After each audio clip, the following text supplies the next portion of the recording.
Now, I'm not one to gossip, but I will bring you the tea. Welcome to Chronicle Speaks. Please, I don't have any time for any gossip now. Eh? Yes. So today marks day 10 of the federal trial against Diddy Combs, and after a long holiday weekend, court is officially back in session. Now the heat is turning up. Diddy's former assistant Capricorn Clark is set to testify today, and I'm telling you right now, her testimony is absolutely explosive. Before we get into that, let's recap what went down on trial day number 9 to get you all caught up. Now we started the day with continued testimony from George Kaplan, Diddy's former assistant, who was granted immunity. Now, Kaplan testified that Diddy physically assaulted Cassie on a private jet and that he was instructed to get creams to hide her bruises on her face. He also claimed Diddy's girlfriend Gina was assaulted with green apples by Diddy. Kaplan ultimately left the company because he said he was tired of covering up things that he knew were wrong. Then we heard from Kid Cudi, who spoke about his brief relationship with Cassie. He recalled her calling him one night panicked after Diddy found out about them. Cuddy said he rushed her to a hotel, but later got a disturbing call from Capricorn Clark saying Diddy and an associate had broken into Cuddy's home. According to Cuddy, Diddy went through his home, opened up his Christmas gifts, terrorized his dog, and left before the police arrived. And of course, there was the infamous moment where a Molotov cocktail was thrown into Cuddy's car, causing it to explode. After that, he says he backed away from Cassie for good. Now, we also heard from Myla Morales, who was Cassie's makeup artist, who described seeing visible bruises on Cassie's face, bruises that she says were caused by Diddy because she actually was there to witness one. Now, defense came at her hard, pointing out that she had done paid-for interviews discussing the incident. Then there was Frederick Zamur, a hotel manager who testified about some of Diddy's strange requests, like keeping the room at exactly 75 degrees and misting air freshener down the hallways to cover up bizarre smells. Finally, we got testimony from HSI agent Josh Croft, who testified about extracting data from Cassie's laptop, but his appearance was pretty uneventful. Before wrapping up the day, prosecutors left us with a cliffhanger. Capricorn Clark is the next to take the stand, and if you know anything about her connection to Diddy's inner circle, then you know Diddy was pressed the whole weekend. We are going to break down day number 10 and so much more, but before we do, please be sure to subscribe to this channel and hit the bell for notifications so you don't miss out on any news regarding this case and so much more. Now let's get back into it. So there was some motions being filed over the weekend. So the legal war between Diddy Combs and the federal government is getting intense. His defense team is fighting to show photos and videos of Cassie looking happy and working on her career, claiming it proves that she wasn't trafficked or controlled. Now they're also trying to strike damning testimony like Kid Cudi telling the jury that he believed Diddy was lying about the car bombing. At the same time, prosecutors are pushing back, saying that those photos don't prove consent and that Kid Cudi's statement should stand. And with the arson expert set to testify today about the Molotov cocktail used in the Porsche fire, the defense wanted to bring up the partial female DNA found on the bottle, but the government wants that blocked too, saying it's hearsay, it's incomplete, and could mislead the jury. Bottom line, both sides are fighting tooth and nail over what the jury is allowed to see and believe. The judge says, I see you burned the midnight oil over the weekend. What about the DNA question? Prosecutor says investigator Jimenez's knowledge of his is extremely limited. Judge says, but didn't he ask the serologist if any DNA test was done? But not the details. Yes, there was a particular profile from the glass bottle in the car, but investigator Jimenez does not know what that means. But there, judge says, you don't object to the report coming in, only what Mr. Ignifilo will ask. She says, we do not object to the report coming in. Ignifilo says he got the results back. If the DNA came back with Sean Combs' DNA, this investigation would have gone in a different direction, but it was consistent with a female contributor. Judge says, so it's not whether the results were accurate, only the impact. Judge says, I'm going to overrule the objection, but I'll hear you at sidebar after the direct. Prosecutor says this DNA issue can mislead the jury. Ignifilo says we could prove this up through the serologist. This is fair game for this witness. Judge says for now the objection is overruled. Judge says, what about the summary charts? When are they being offered? Prosecution says some early next week, others along with our second to last witness before we rest our case. Judge says bringing in bank and phone records and text is okay, but some text threads are already in. Prosecutor says the summary charts will save time, as they did in the ex-Senator Bob Menendez case. Judge says that leaves us with the objection to Dr. Hughes. Is the U.S. going to respond? Prosecutor says yes. Judge says submit your response by tomorrow. Judge says now as to Mr. Cuddy's testimony, Mr. Kid Cudi, which seemed like an opinion, how is it admissible given the requirements of Rule 701? Prosecutor said we like to look at the cases submitted by the defendant, then put it in a letter. Judge says, okay, bring in the jury. The jury is now entering. Judge says, welcome back. Call your next witness. The government calls Capricorn Clark. Where did you grow up? Born in San Francisco, moved to LA, worked for Def Jam, then Death Row Records, a late 90s gangster rap label. What was your relation to Suge Knight? He is the father of my friend's child. Then you worked for Sean Combs? Yes. He's over there in the blue sweater. I worked for him in 2004 to 2012. Were you kidnapped? Yes. So, Miss Clark, where did you first meet Mr. Combs? When I moved to NYC in 2002. We were super platonic friends. A headhunter said I should work for him as a personal assistant. I did until 2006. Your duties? Shadow him from Wake Up. Then what? Head of women's for Sean John. How long? A year. Then global brand director for Sean Combs. Name and likeness due diligence to grow the brand. Then I was terminated until 2016 for Cassie Ventura. Did you work in this building? A photo of Bad Boy Records office is being shown. Yes, we moved there in 2005. Your first day, where did Mr. Combs take you? Central Park, after dark, along with Uncle Polly. He looked like a linebacker. Does this photo look like him? No, he doesn't have on the blackout shades he wore all the time. What did Mr. Combs tell you in the park? That since I worked for Suge Knight, if anything happened, he might have to unalive me. Objection, says defense. Judge says overruled. Proceed. How did you take it? Seriously, it had gravitas. How did you react? I said I didn't have anything to do with that stuff. Objection, says defense. Sustained. Mr. Steiner, prosecutor says, what was Paulie's role? All aspects of Mr. Combs' movement to keep him safe. There was also D-Rock, Roger Bronze, and Ruben. Who's D-Rock? A good friend of Biggie Smalls, running back type body. Did you ever observe Mr. Combs with a gun? Yes, in my home. And did he talk about it? Mr. Combs, told Chris Lighty he had a gun. He had a problem with 50 Cent. Were you ever accused of stealing? Yes, jury. It had been given to me. It was a loan. It went missing? Yes. So let's give some context to this situation. So Capricorn Clark was accused of theft in 2004, which was a couple of months after she started working for Sean Combs. Now Clark was handed some diamond jewelry that was given to Combs on a loan from Jacob Arabo, also known in the hip hop circles as Jacob the Jeweler. Continuing with prosecutor Steiner. So what did you do? From Teterboro, I called 1440 and told them to lock it down. What did Uncle Polly do? He questioned me for 3 hours. You went home? To Queens? Yes. With Uncle Polly, he searched my house. Where did Uncle Polly take you? 1710 Broadway. It was dilapidated. It was being fixed up, but I didn't know that. Uncle Polly took me to the 6th floor. The door was locked behind us. There was a 6-foot folding table and a heavyset man. Can you describe him? 5 of me, 2 linebackers. He was chain smoking. Did Uncle Polly stay? No. Intermittently, he came back. What did the heavyset man say? I was there to take a lie detector test. What did he say would happen if you failed that lie detector test? That they would throw me in the East River. Objection, says Ignifilo. Can we have a sidebar? So they have a sidebar going on. Judge says, Miss Steiner, you may proceed.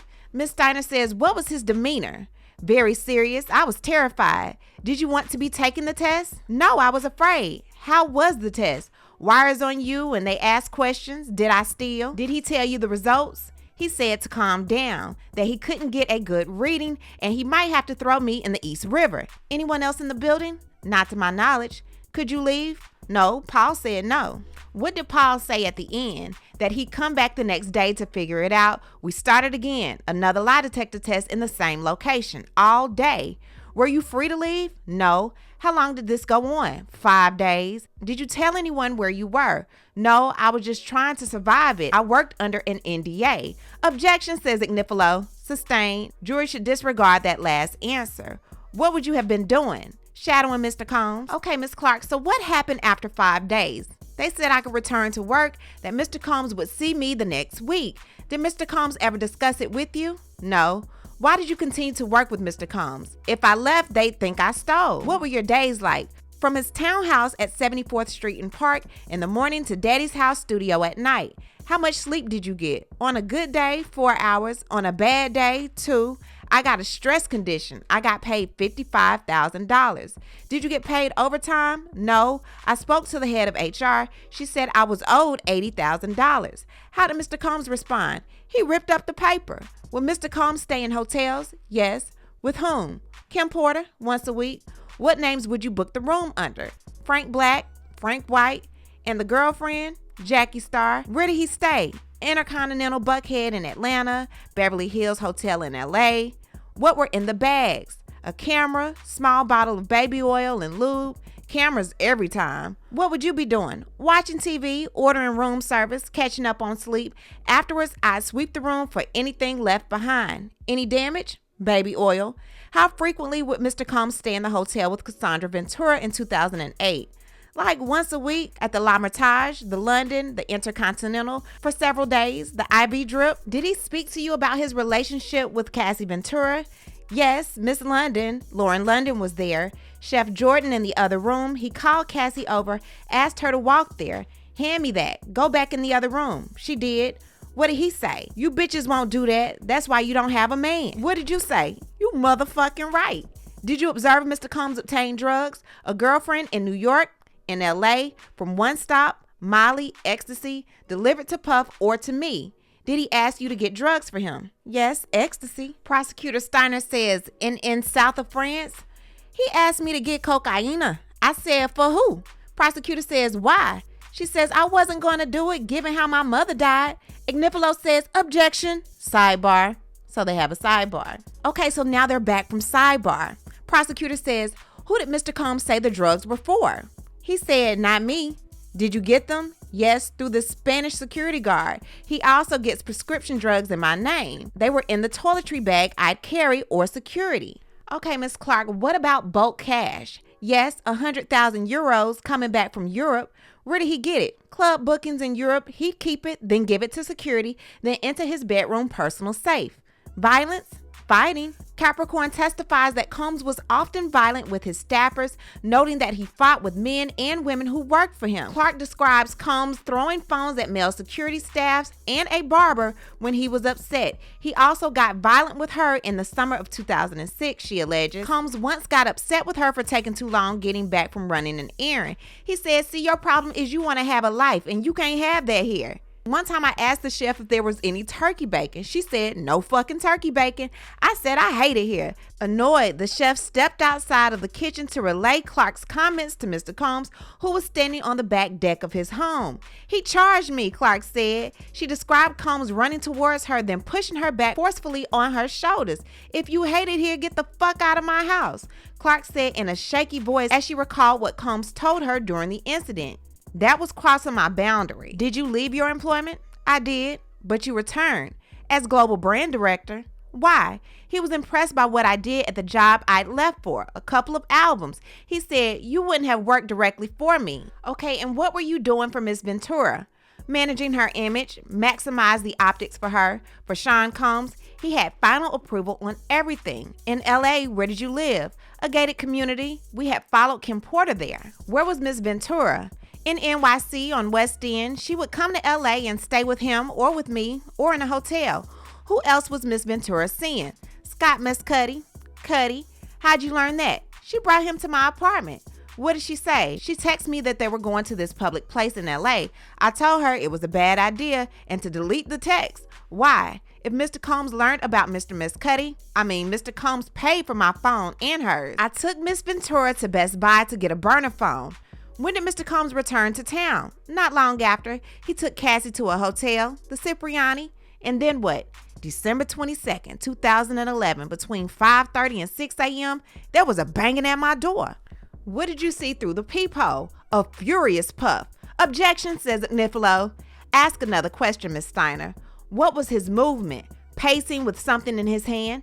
Did you open the door? I did. Okay, Miss Clark, what was he wearing? Button-down sweater, torn pants, and he was holding a gun. He came into my apartment and said, why you didn't tell me? Who was Scott?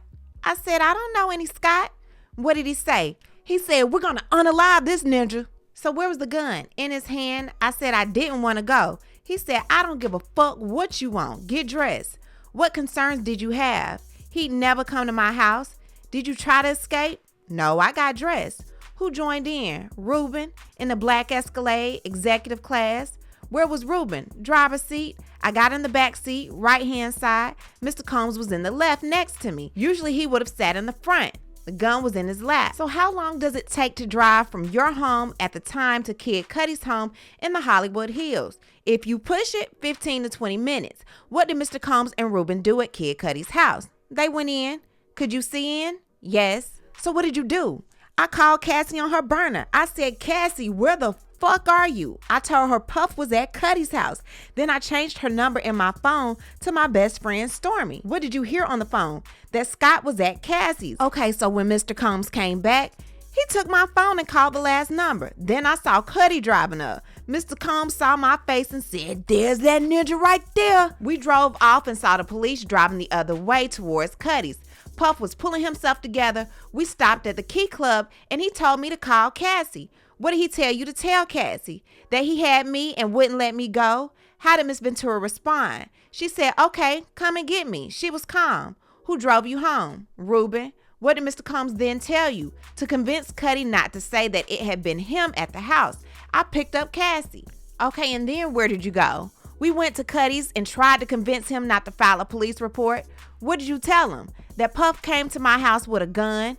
What did you tell them to say? If you tell on him, he'll hurt us all. What was Mr. Mescuddy's reaction? Mind blown. Objection, says Ignifilo. Sustained. Jury will disregard. What happened at the house? He was kicking Cassie again and again. How was Cassie? In the fetal position, Mr. Combs kicked her all the way to the street. She was crying silently. Where was he kicking her at? Her back, her backside. Voice cracks. Where were you? 5 feet away. So was Ruben. What did Mr. Combs say to you? He said, if you jump in, I'm gonna fuck you up too. What did Ruben do? Nothing. Who did you call? D-Rock. I told him, tell your brother to stop Puff. He is kicking the shit out of her. I called Paulie too. He said he'd take care of it, but Ruben did nothing. What next? He told me to get the fuck out too. I left on foot. Could you still see her getting kicked? Until I went around the bend. Then who did you call? Regina Ventura, her mother. I told her, he's kicking the shit out of your daughter. I can't call the police, but you can. Why didn't you call the police? The mission of the day was to get Kid Cudi, so no calling police. Okay, in this email, who is it from? Cassie. She wrote that he would be releasing sex tapes about me and he would have someone else hurt me and Scott Mescuddy. Do you recall if you responded to this? I don't. Did law enforcement call you? The arson investigators? Cuddy had given them my name. I hung up on them. I just wanted this to be over. What did Mr. Combs say to you? He said I should unalive you bitches and I should cut her face. How many times did Mr. Combs threaten you? I'd say 50 times. D-Rock was there, just doubling down on whatever Puff was saying in the moment. Who is Harv Pierre, the president of Bad Boy Records? I told him Puff had kidnapped me. What did Harv Pierre tell you? He said, that's crazy, but it's gonna be okay. I got a termination notice. I was accused of not properly putting in for a vacation I was on. Had you put in? Yes, to Harv Pierre. Did you lose benefits? Yes, all of them. Health, 401k, my house, and my car. What did Mr. Combs say? That I would never work again. That he'd make me unalive myself. Did you get a job offer? I did, but it fell through. I couldn't get a job. Did you settle with Mr. Combs? In October 2012 for objection, can I approach? Yes, sidebar. Okay, so now they're back from sidebar. Prosecutor Steiner says, aside from that settlement agreement, do you have any other pending litigation against Mr. Combs? No. Did you go back to work for him? Yes, in 2016, no one else would hire me. Cassie had a new record deal with Epic. Who did you have to get approvals from? Sean Combs. Cassie was taking more drugs. Was she still dating Mr. Combs? Yes. In December 2023, why did you retain an attorney? I was traumatized by Cassie's civil complaint. Her complaint did not reference me. I reached out to Mr. Combs and said, I want my life back. You kidnapped me. Objection, says Ignifilo. Overruled. Was there a discussion of you working for Mr. Combs again? Yes, as chief of staff. When did you last speak with Miss Ventura? 2018. And Mr. Mescuddy? 2012. No further questions. Judge says time for break. Ignifilo says, can I start? Judge says, we're taking a break. Okay, so now they're back from break. Judge says, Ms. Clark, you're still under oath. Ignifilo says, we met in April 2024. You had a lawyer. Brian Friedman? Yes. You wanted to come back and work with Mr. Combs, right? We discussed it. Yes. You saw Miss Garagos taking notes? Yes. You said you didn't think Cassie was good for Mr. Combs. Why? I just thought they were toxic. Tell me about when you were in New York. I was in the Bronx. I hated it. It was 2002. I met Jeanette, then Mr. Combs. In 2001 was the World Trade Center thing. Then I met Mr. Combs. He wasn't doing drugs, right? He did ecstasy in Daddy's house. But it got worse? Yes. You authorized Mr. Freeman to seek a job for you? It was all very professional, lawyer to lawyer. But you were told you couldn't be given a job in the middle of the investigation. I don't remember that. Read this and let me know when you're done. Do you remember saying you had the biggest crush on him? Objection, says prosecution. 403. Judge says, Mr. Ignifilo. Ignifilo says, state of mind. Prosecution says it's being offered for the truth. Ignifilo says, we had a stip on this. Sidebar. Okay, they're back. So Ignifilo questions Clark about texts that she sent to Combs in which she told him that she had the biggest crush on him. Clark wondered if they had misused all that dope chemistry in the message. Ignifilo briefly questioned Clark about that early period, prompting her to say that she remembered those days fondly. He continues with his questioning. Ignifilo says, you called him Chalk for chocolate, right? I did. You started with Def Jam, Run DMC? I don't go back that far. I'm more Foxy Brown, Redline, Jay-Z. So how do you come to work for Mr. Combs? I put my resume on Monster after the World Trade Center thing. He said, you'd work for me? I was like, maybe. He was acting on Broadway in The Raisin in the Sun. I was impressed. He had a major part. He was a star. Then I shadowed him on the Vote or Die campaign. My job was to get the t-shirts on the celebrities and into the photo shoots. I'd call them and say Puff wanted them to come. And they came. They did. How long before the jury went missing? It was about 4 months. On the 4th of July, he threw a white party at his home in the Hamptons that year with Vote or Die. When did the jewels missing happen? After the 4th of July. The jewels were still on loan from Jacob the jeweler. Who else got the lie detector test? Mike B, his stylist. He too had gone to street level of 1440 for manicures. The lie detector test was the next day. You never told HR? No. I got fired for 3 weeks. How did you get unfired? I went to work on his 35th birthday at Cipriani to do the celebrity list. I came back. 2004 to 2006, not all. As personal assistant, then liaison. I was making $65,000 a year for Combs, then $90,000 at Jive. So let me ask you something. Why did you come back to Combs? I had gotten top records for R. Kelly. Mr. Combs said he was impressed. Asked me to come back for Sean John for women. I think I was a really good employee for him. He told you were awesome? He did not use that word. You worked hard for him? I did. Others worked hard too, right? Not as hard as me. I did learn a lot from Mr. Combs. She's almost crying. He broke that glass ceiling for us black people in the business world. Do you need a minute? No, it's just complicated. We'll take a break, says the judge. So with the jury and the witness out, judge says on DNA questions to Inspector Jimenez, the government's objection is overruled. Prosecutor says, we asked for a bit longer. We've not been able to eat lunch. We are running ahead of schedule. Our case may be closer to 5 weeks rather than 6 weeks. So now they're back from break. The jurors and the witnesses not in. Prosecution says they propose to use communications between Miss Clark and Miss Ventura. We don't see any non-hearsay purpose. Ignifilo says there are logistics and photo shoots being discussed. She testifies to this on direct. Ignifilo says the direct went more negative than we expected. Their theory is that Miss Ventura was not permitted to be creative. Judge says in the future, be more clear with what you submit overnight. The judge continues, in their defense, over the weekend, the defense argued the album cover was relevant. Right, Ms. Shapiro? Ms. Shapiro says yes. Prosecution says Miss Ventura is topless with her arms crossed. So judge said, let's have Miss Clark come back in. The judge continues, let's bring back in the jury. Now the jury is entering. Ignifilo says, when you went into the park, it was the Tavern on the Green. We parked there earlier in the day. In the park, we ran into Nas. When you say we had Miss Ventura spin, who was there? Let me show you what you said. You said Lorianne Gibson was there. They misheard me. When did you first meet Cassie Ventura? I met her with Ryan Leslie. Why did you not get along with Cassie sometimes? In 2008, she got more bravado being his girlfriend the longer it lasted. She thought I was being paid to help her. Objection, says prosecution. Sustained. Re-asked. What did you see? She went from being a sweet model to being a feisty girlfriend. Oh, shit. Do you think she's talented? She had talent and was very beautiful, but not talented. She was not. I have good taste. Talented to me was Whitney Houston and Mariah Carey. Cassie, she was more of a studio musician. She needed things equalized. Not the equalizer. Did she perform live? A couple times. Not the greatest. You've been waiting so long. I'm here to answer your call. Was she a hard worker? At times. When wasn't she a hard worker? She preferred to be with her boyfriend. When she moved to LA after Kim had the twins 2009-ish, I saw her developing more of a relationship with Mr. Combs.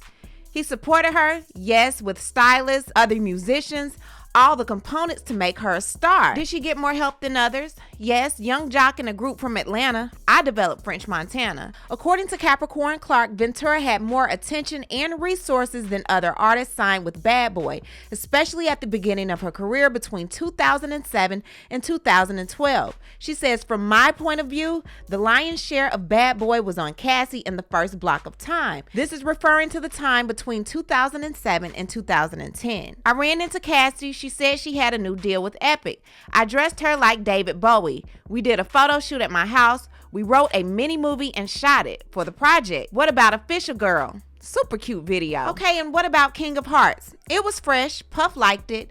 Cassie had a green wig? Yes. So Clark helped to create this new look for Cassie for the MTV Video Music Awards that year that required Ventura to dye her hair neon yellow. Defense attorney Mark Ignifilo asked Clark to confirm Ventura was on board with the look and had a say-so in the decision.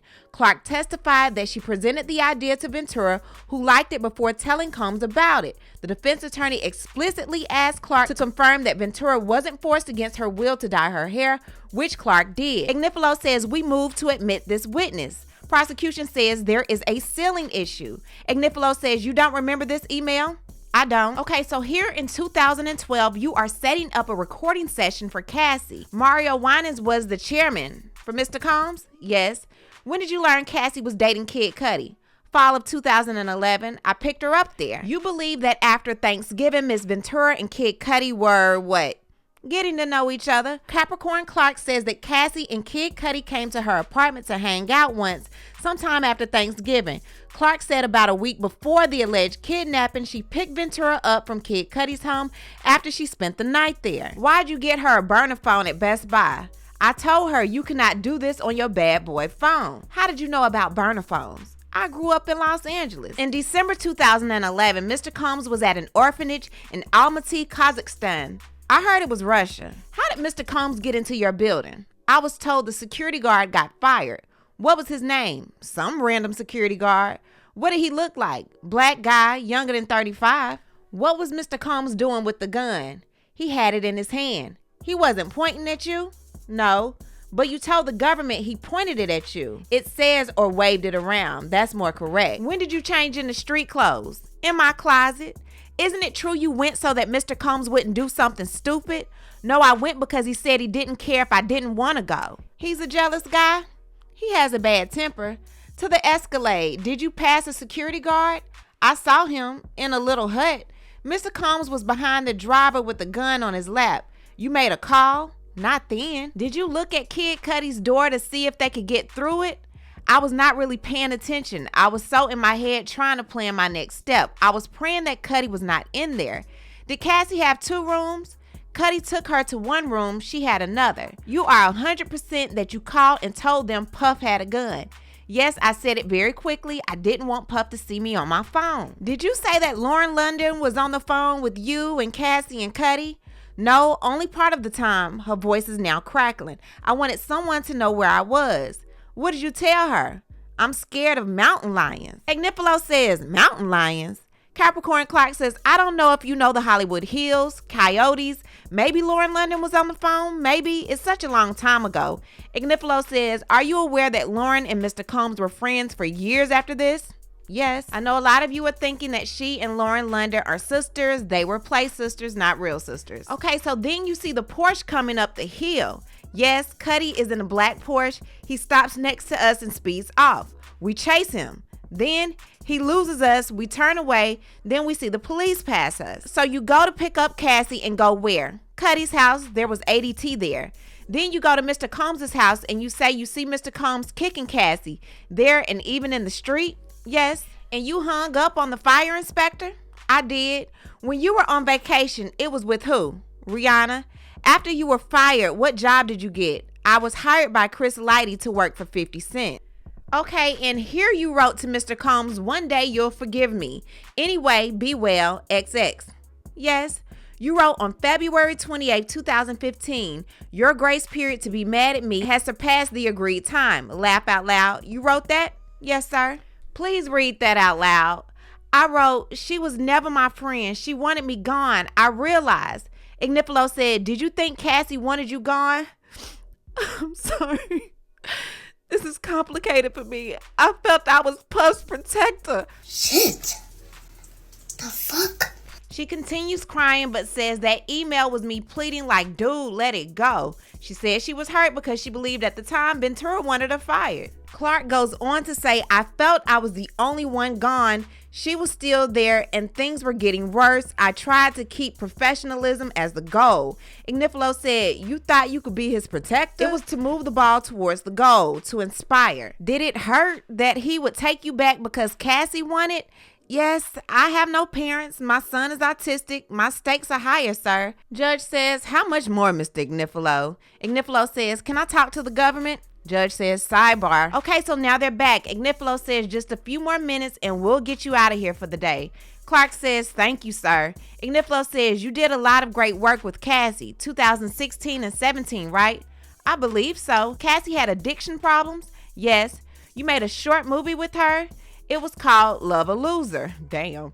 You wrote to him asking for forgiveness. I wanted my life back, my dreams, my competency. When you met with me, you wanted to work with him, right? We discussed it. Nothing further. Miss Steiner, says Judge, how much was Mr. Combs required to pay you? Sidebar, says Judge. Okay, so now we're back from sidebar. Prosecution says, what happened with the job with Chris Lighty? He died the day before I was supposed to start. Then at Interscope, it wasn't about a job. They told me to leave Puff alone. Objection, says Ignifilo. Sustained. I was blacklisted. Objection. Sustained. Why did you return to work for Mr. Combs? So people could see I wasn't disposable. At this level of business, he held all the power. Why did you meet them? Get my life back. In this kidnapping, did Mr. Combs carry a gun? Yes. Judge says, jurors, I know we kept you longer than I said. Thank you. See you tomorrow. All rise. Jury leaves. Y'all, this was a lot. I actually got a headache from this. Leave a comment. Tell me what you think about everything going on with Diddy and this new witness, Capricorn Clark. Leave a comment and you know how we do. We'll talk about it down below. Talk to you guys later. Bye. As always, thanks for watching. But before you go, don't forget to subscribe to this channel, hit the like button, and hit the bell so you don't miss out on any of my new episodes.